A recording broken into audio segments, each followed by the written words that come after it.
Gosh, Dr. Debbie, I am so excited to have this conversation with you because I got to know you over the last, I guess, year and a half. And I just think everything that you've done is so profound. You've actually changed an entire industry, really, and that you have so much to give, particularly women who might be in this season of life, but really women, men, teenagers, and everything else. So I want you to tell me about betrayal, why it hurts, what does it impact, what does it create?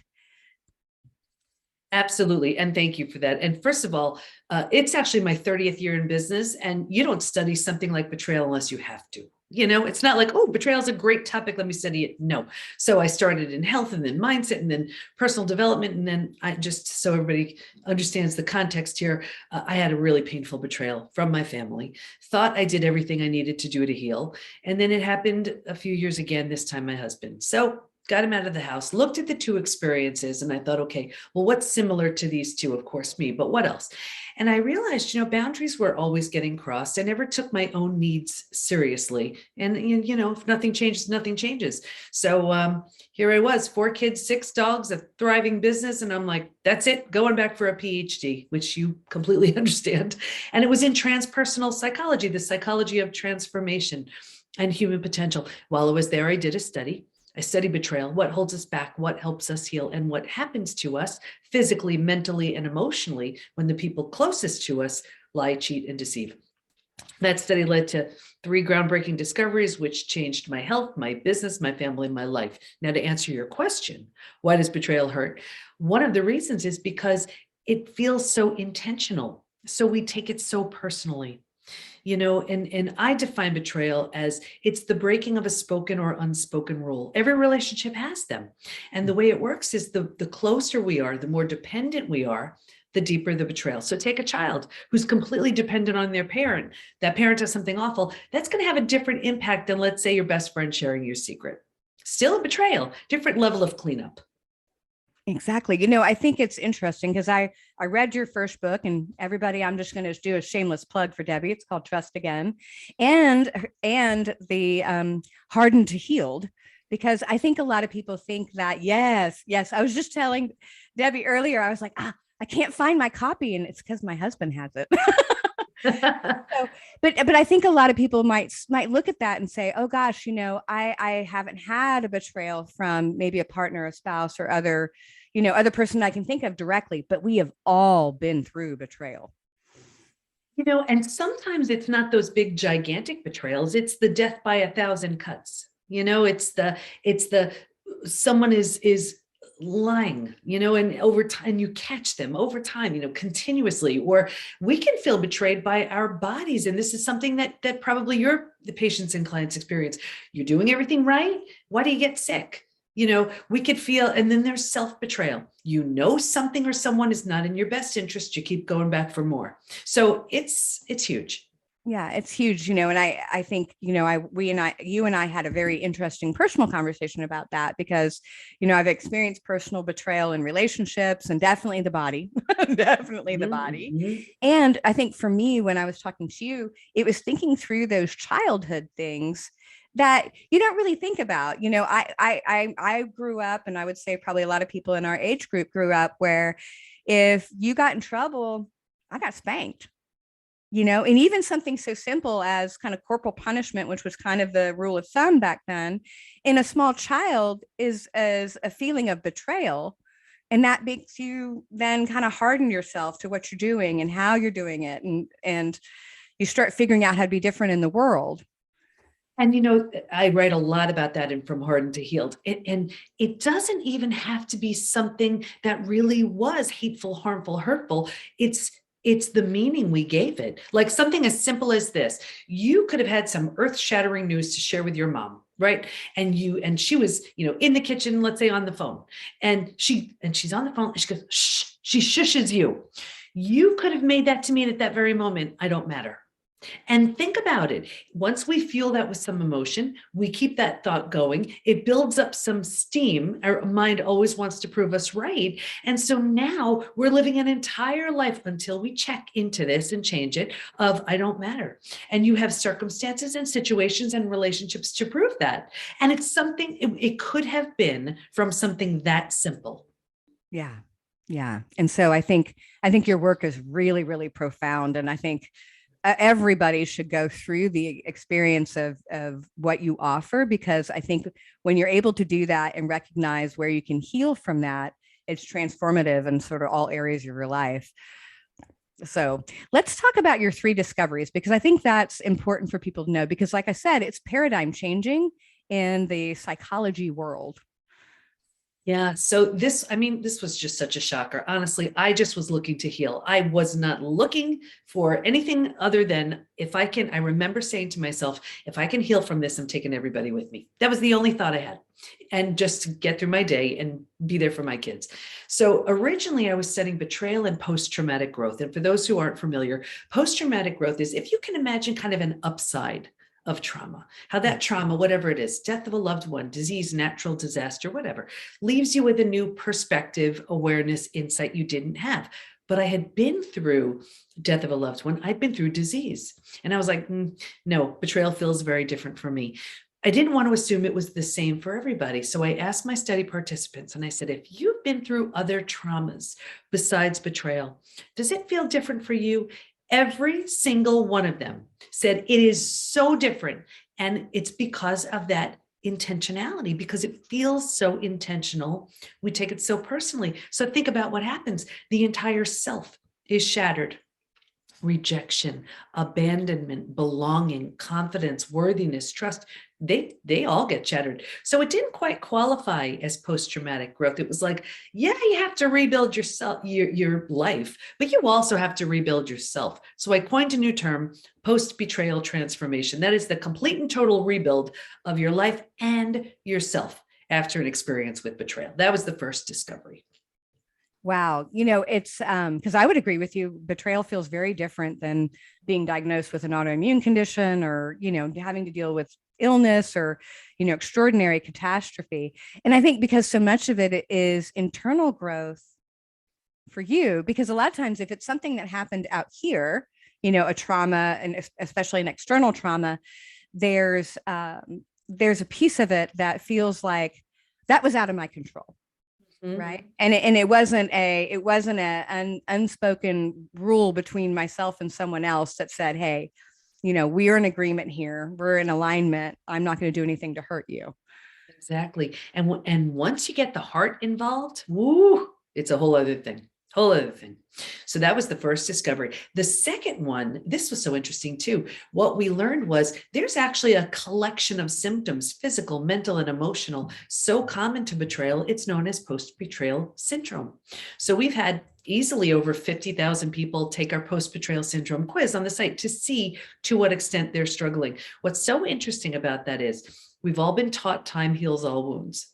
I have the proof. When it comes to betrayal, that's not true, because there's a question that says, is there anything else you'd like to share? And people write things like, my betrayal happened 35 years ago. I'm unwilling to trust. My betrayal happened 10 years ago. Feels like it happened yesterday. So it's very different. Betrayal requires a very specific protocol to heal. But every couple of months, I pull the stats from the quiz just to see where people land. Would that help if I share that? Oh, please do. Please do. Okay. It would be really awkward and weird if you said no. Okay. I want you to share, because I think, like I said, I think this is really profound. And I think people think it's like all these other external things, and they don't realize that this is holding them back in every part of their life. Oh, yeah. And here's the thing. When I read these stats, this is from figure 50,000 people, men, women, every age, just about every country is represented. And these stats aren't from necessarily recent betrayals. This could be from a betrayal that happened decades ago. Okay. So 78% constantly revisit their experience. 81% feel a loss of personal power. 80% are hypervigilant. So think about what that's doing to your nervous system. 94% deal with painful triggers. Those triggers can take you right down. The most common physical symptoms, 71% have low energy. 68% have sleep issues. 63% have extreme fatigue. Your adrenals have crashed. 47% have weight changes. So maybe in the beginning, you can't hold food down. Later on, you're using food for comfort. 45% have digestive issues. This could be anything from Crohn's, IBS, diverticulitis, constipation, diarrhea, you name it. The most common mental symptoms. 78% are overwhelmed. 70% are walking around in a state of disbelief. 68% are unable to focus. 64% are in shock. 62% can't concentrate. So imagine you can't concentrate. You're exhausted. You have a gut issue. You have to work every day. You have to raise your kids, whatever's going on. That's not even the emotional issues. Emotionally, 88% experience extreme sadness. 83% are very angry. 82% are hurt, 80% have anxiety, 79% are stressed, just a few more. Here's why I wrote the book Trust Again. 84% have an inability to trust. 67% prevent themselves from forming deep relationships because they're afraid of being hurt again. 82% find it hard to move forward. 90% want to move forward, but they don't know how. Yeah. I mean, that's just earth shattering. So if you take it and you put it on as an employer, so presenteeism is one of the biggest problems. That's a person at work who's not really at work. And you look at your stats and you're like, okay, that means 80 some odd percent probably are going through this throughout the day because they're constantly either being triggered because this event looked like an experience I maybe had with somebody who betrayed me, or I'm anxious, or I don't trust like even something so simple as not trusting a coworker. It may not be anything to do with a relationship, a betrayal from another coworker. It could be a spouse or partner from 20 years ago. That's just mind boggling. Exactly. And here's how it shows up in health and work and relationships. Exactly what you said. Let's say at work, let's say you deserve a raise or promotion. You want to ask for it, but your confidence was shattered. So, right, in the betrayal. So you don't have the confidence to ask. Or, you want to be a team player. You want to be a collaborative partner. But the person you trusted the most proved untrustworthy. How do you trust that boss, that coworker, that partner, right? In health, same thing. We go to the most well-meaning, amazing doctors, coaches, healers, therapists to manage a stress-related symptom, illness, condition, disease. Very often at the root of it is an unhealed betrayal. We see it in relationships too. I'll see it in one of two ways. The first way is a repeat betrayal. Classic sign of an unhealed betrayal. The faces change, but it's the same thing. And people are like, what the heck? Is it me? Yes, it is. There's a profound lesson. It's not that it's your fault, it's your opportunity. There's a profound lesson needing to be learned, whether it is you are lovable, worthy, deserving. You need better boundaries in place, whatever it is. Until and unless you get that, you will have opportunities in the form of people to teach you. Or the other way is the big wall goes up. Nope, been there, done that. No one's getting near me again. We think it's coming from a place of strength. It's not. It's coming from fear. Shows up everywhere. Yeah. Yeah. I think when I read your book, Hardened to Heal, or Healed to Harden. All right. Hardened to Healed. From hardened to healed. Having a menopausal moment, people. But, I was reading it and I started seeing myself in that. I started seeing how had been living my life for most of my 30s and 40s, kind of turning off my femininity, sort of showing up in a way that sort of turned down a lot of parts of myself, because I thought that's what I needed to exist in my corporate world at the time. And then being a business owner. And then I get to about, late 40s and I'm like, I don't even recognize myself anymore. Exactly. And I wrote From Hardened to Healed because of the third discovery. So I can go through that one and we can talk about that. This for me was the most exciting. And what we learned was, while we can stay stuck for years, decades, a lifetime, and so many of us do, if we're going to fully heal, meaning going from symptoms of post-betrayal syndrome to that whole healed, complete state of healing, that's post-betrayal transformation, we're going to go through 5 now proven predictable stages. What's even more exciting about that is we know what happens physically, mentally, and emotionally at every one of those stages, and we know what it takes to move from one stage to the next. Why is that good? Healing's entirely predictable. So I mapped them, the 5 stages out in Trust Again. It's what our coaches are certified in. It's what we teach within the PBT Institute. But if you'd like, happy to go through the 5 stages. Please do. I think that would be fabulous. Okay, so stage one is like a setup stage. And if you can imagine 4 legs of a table, the 4 legs being physical, mental, emotional, and spiritual. And what I saw with everybody was this real heavy lean on the physical and the mental, and kind of neglecting or ignoring the emotional and the spiritual. So what does that look like? Looks like we're really good at thinking and doing, not really prioritizing the feeling and being, right? Now, a table with only 2 legs, easy for that table to topple over. That's us. No, that's not to say if you're busy, you'll be betrayed. It was just the typical profile I saw. Stage 2, by far, hands down, the scariest of all of the stages. And this is shock, D-Day, discovery day. And it's the breakdown of the body, the mind, and the worldview. Right here, you've ignited the stress response. You are now headed for every single stress-related symptom, illness, condition, disease. Your mind is in a complete state of chaos and overwhelm. You cannot wrap your mind around the information you just learned. This makes no sense. And your worldview has just been shattered. Your worldview is your mental model. It prevents chaos. It governs you. Don't go there. Trust this person. These are the rules. This is how life works. And in a moment or series of moments, every rule has just been shattered. The bottom has bottomed out on you, and a new bottom hasn't been formed yet. It's terrifying. But think about it. If the bottom were to bottom out on you, what would you do? You'd grab hold of whatever you could to stay safe and stay alive. And that's stage 3. Survival instincts emerge. It's the most practical out of all of the stages. If you can't help me, get out of my way. How do I survive this experience? Who can I trust? Where do I go? How do I feed my kids? Here's the trap, though. Stage 3 is by far, hands down, the most common place to get stuck. And here's why. Once you've figured out how to survive your experience, because it feels so much better than the shock and trauma of where you just came from, we're like, okay, and we plant roots here and we think it's good. Because we don't know there's anywhere else to go, we don't know there's a stage 4 or stage 5. Transformation doesn't even begin until stage 4. But because we don't know that, we start planting roots here. We're not supposed to, but we don't know. And then 4 things happen. The first thing is we start getting these small self benefits from being here. We get to be right. We get our story. We get someone to blame. We get a target for our anger. We don't have to do the hard work of learning to trust again. Can I trust you? Should I trust you? Forget, I'm not trusting anybody. So we plant deeper roots. We're not supposed to, but we don't know.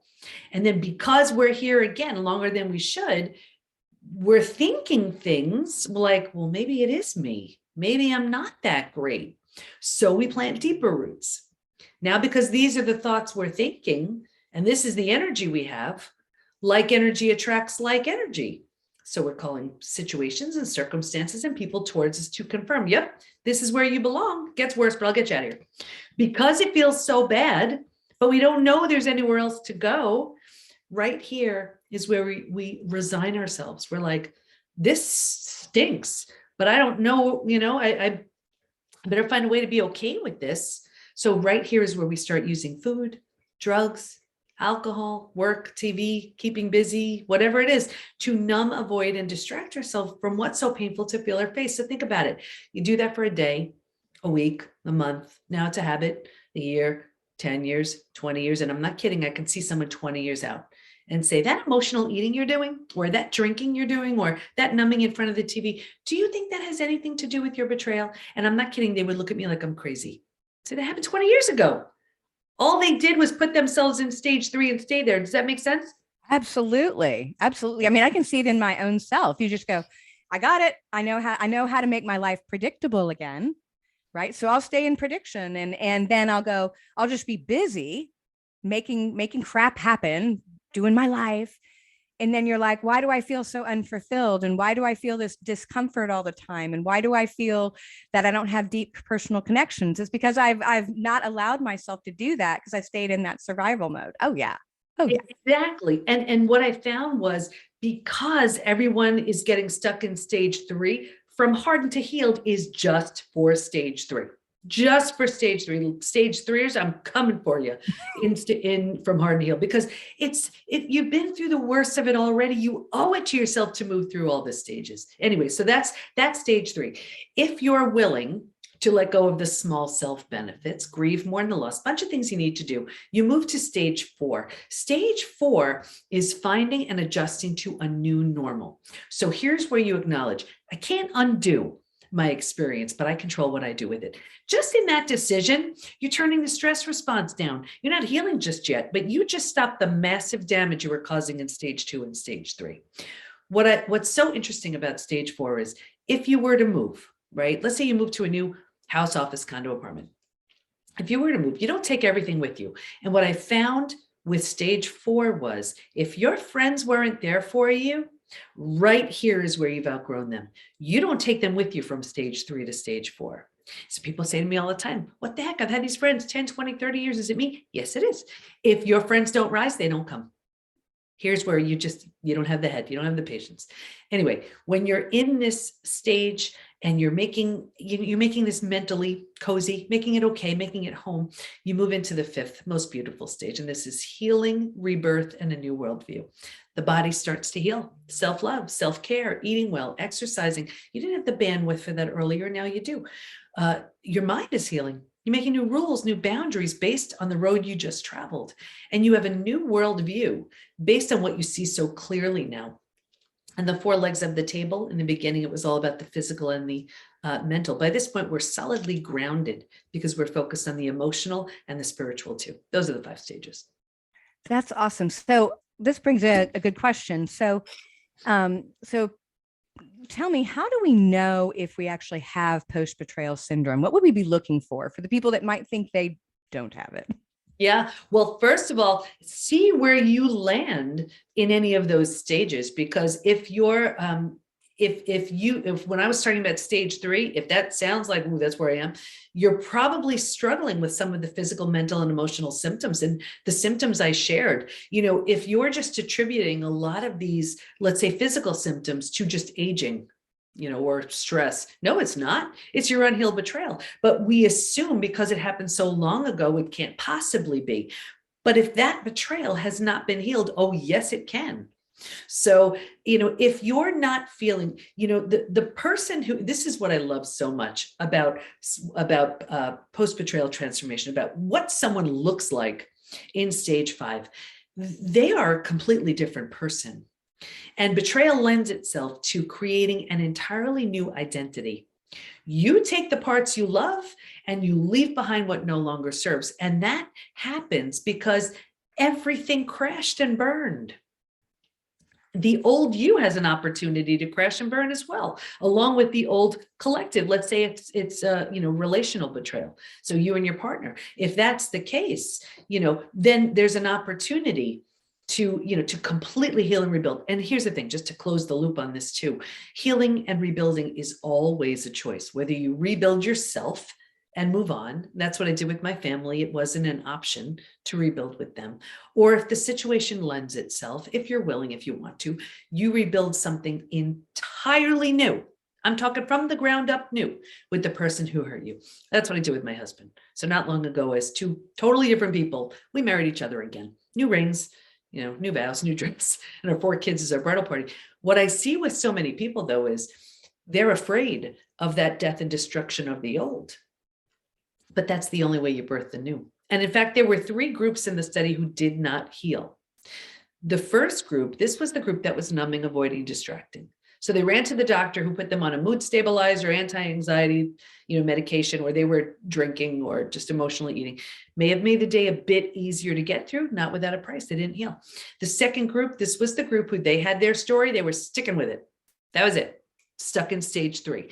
The third group, this was the group where the betrayer had very little consequences. And whether it was out of financial fear, just fear of being alone, religious reasons was a big one, whatever it was, they just tried to turn the other cheek, put it, behind them. And I saw 2 things with this group. The first was a further deterioration of the relationship. The second thing was this group was the most physically sick. A broken heart can't handle that. But I get it. People are so afraid of that's it, but that's the only way you can birth the new. After my betrayal, that was the deal breaker. That was it. And it was just about healing. But with betrayal, you'll see Betrayal will show you who someone truly is, but it also has the potential to wake them up to who they temporarily became. I think that is also a profound part of your work and a profound part of your message, because I know because everything you just said is so true for my clients and patients and my clinic. Mm-hmm. The people that have the most health conditions, when you start talking about it, they have relationship betrayals. Often they're in a relationship that isn't working, but they feel trapped or frightened to make anything happen because what happens to my well-being or my financial livelihood, but they can't move forward. And then there's often the other person that's like, forget it. I burned everybody. I burned that bridge. That person's dead to me. There's no chance it's going to come back. And sometimes, like if they're abusive and other things, those walls need to be put up. Mm-hmm. But there's also a perception that if you've gone through this betrayal, that person's a betrayer. Forget it. It's over. No redemption. We're done. We're done.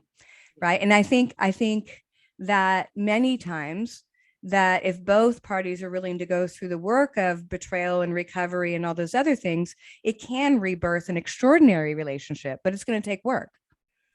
Tremendous amount of work. And this is the kind of thing, and we see it every single day, is if someone is willing to do the work, it's one thing. If not, it's a totally different thing. And when it comes to reconciliation, forgiveness is about us. Reconciliation has so much to do with the other person. But I'm going to give you an analogy. It's going to sum it up so easily. This is what I see. I look at trust like a brick wall. Every opportunity someone has to show that they're trustworthy is one brick in that brick wall. So it takes a really long time to build. And the only way I know of a brick wall being built is brick by brick by brick. So it takes a while, right? Now, imagine in one earth-shattering moment, the person who built the brick wall tears the whole thing down. Now, you could look at the brick, the rubble of bricks and say, I don't have the least bit of interest in watching that thing get rebuilt. Too big of a mess. Totally fine. You walk away. However, the person whose trust was shattered, the betrayed person, if they're willing, that would be their only job. They're willing to watch that brick wall be rebuilt. The other person has to be a really good bricklayer. And the way it goes up is the same way it went up the first time, brick by brick, every opportunity to show they're trustworthy, one brick of that brick wall. But here's what I see. The person whose trust was shattered, right? There's the rubble of bricks. The other person doesn't have much of an interest in building it. So they're like, fine, I will. And they wonder why they never feel safe, why they never feel valued. It's because the other person isn't showing remorse, empathy, guilt, all the things where the betrayed person says, okay, I get it. There's a lot to do here, but they own it. They're taking full responsibility and they want to do the work to right the wrong. Yeah. So what would you tell somebody that might be in that role where the bricks are on the ground, everything is destroyed, and maybe they've been trying to cobble that together with a little bit of bubble gum, to get the bricks to stick together, but somebody on the other side really isn't participating. Yeah. Because I see that a lot too. 100%. Our work within the Institute is just to get the betrayed person to their physical, mental, and emotional best. And coaching for 30 years, what I know for sure is never make a decision from a low place. So what we always do is let's get that person to their best place so they see things clearly. And usually from that place, few things happen. The other person can say, I better step up my game to meet the strength of this person, or that person just simply outgrows them.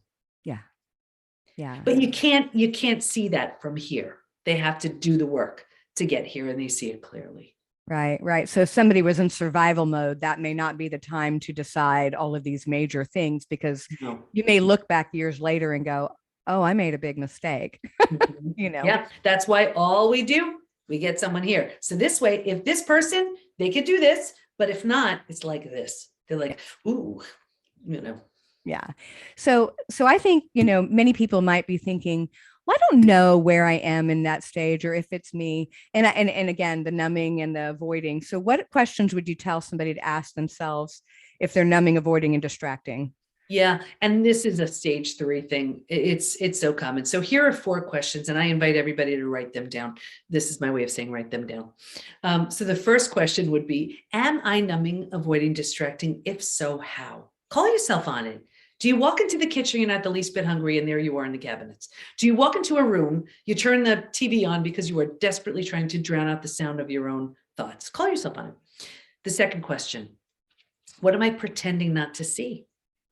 Am I pretending not to see there's trouble in my relationship? Am I pretending not to see that health issue that needs my attention? Am I pretending not to see I hate my job? What am I pretending not to see?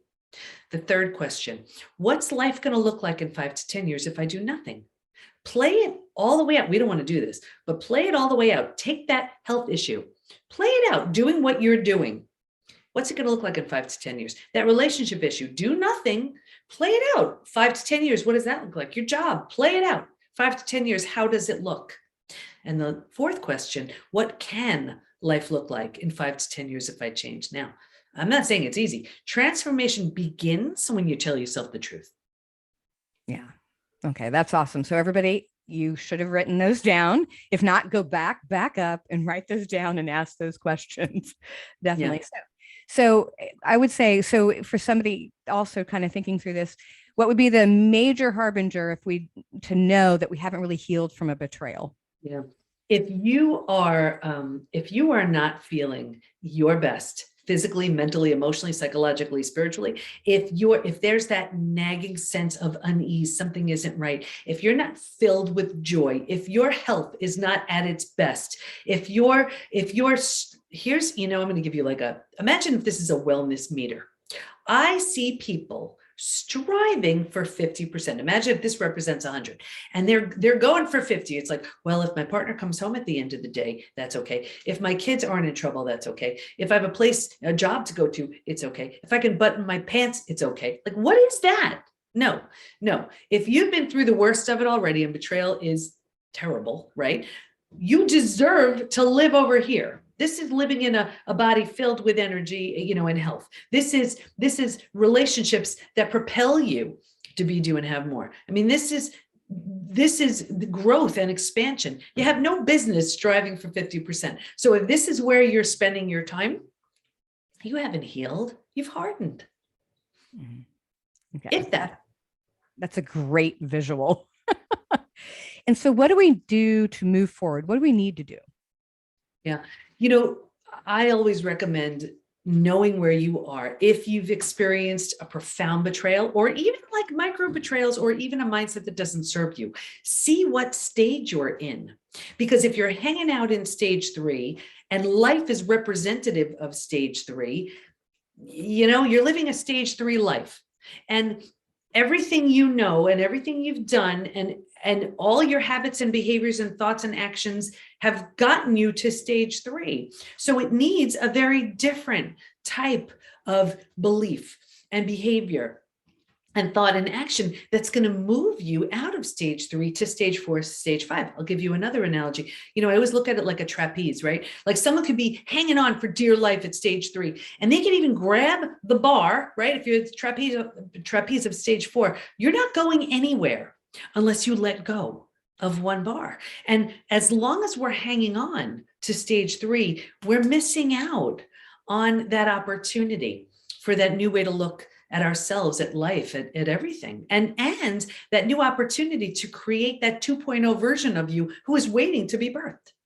Yeah, that's amazing. So I want to ask you another question. So I'm an open book on the podcast. So I've done therapy, I've done counseling. And one of the things that I've kind of found, especially knowing about your work and reading your books, is that a lot of therapy, different modalities and things might actually keep somebody in that stage 3 world. And so I think it's really important that somebody that's identified that they've got some issues with betrayal, maybe they're stuck in that stage 3, that they probably find somebody that has been trained in your work. Because I know a lot of times you're in there on the couch talking about it, you're kind of in deep with all the pain and suffering and then your cognitive thoughts around it and what you're doing. So we stay in that mental and physical and don't really get into the emotional and the stage 4 and 5. Yeah. I mean, would you agree? Not only do I agree, but we have our certified coaches and practitioners who each specialize in different areas that all need healing within the Institute. And we have someone who's completing their certification. Their specialty is going to be therapy trauma. That's how common it is. Where and exactly to your point, if that, and I'm a psychologist, but I'm a coach first. If that therapist isn't highly skilled in moving someone forward through betrayal, they're keeping that, they could be keeping them stuck. And what's the point of that? I want to hear someone's story so I know what we can do with it. I don't want to just hear your story. So it's one thing to ruminate. We make sense out of it. We make meaning out of it. There's another thing to marinate. And here's where we're just going over it and over it and over it, coming out of it no better than the last 1,000 times we did that. That's not fair to you. And I also found this with certain groups too. It's like the Ain't It Awful Club, if you share your experience, and then instead of like, hey, what about this? What about that? It's like, oh, you think that's bad? Well, this happened to me. This happened to me. And you almost don't belong. When you heal, you almost don't belong.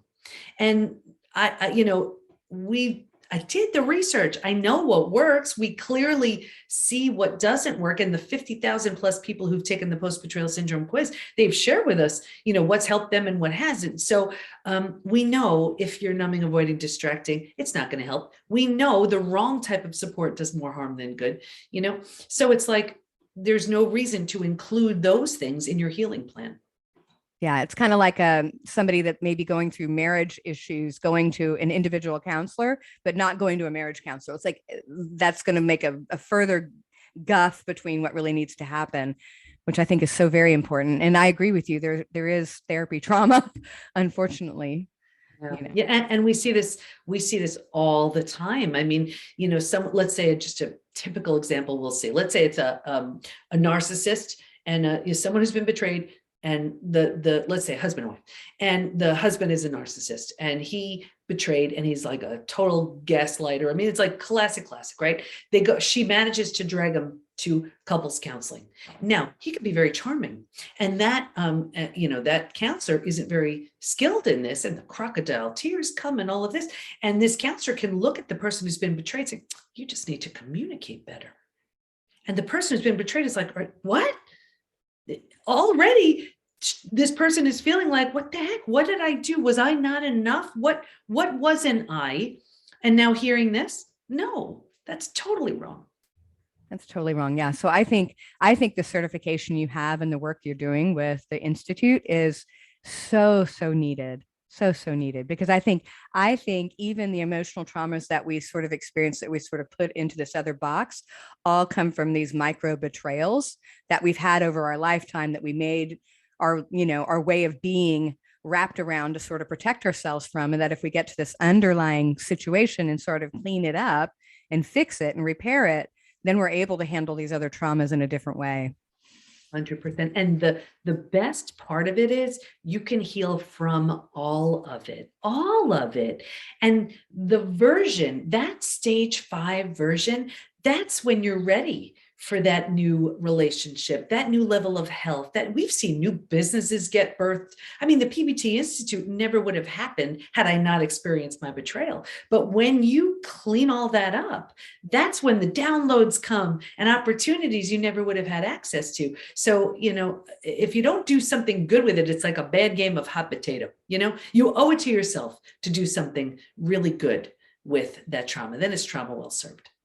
That's awesome. That's awesome. Debi, it has been so awesome to talk to you.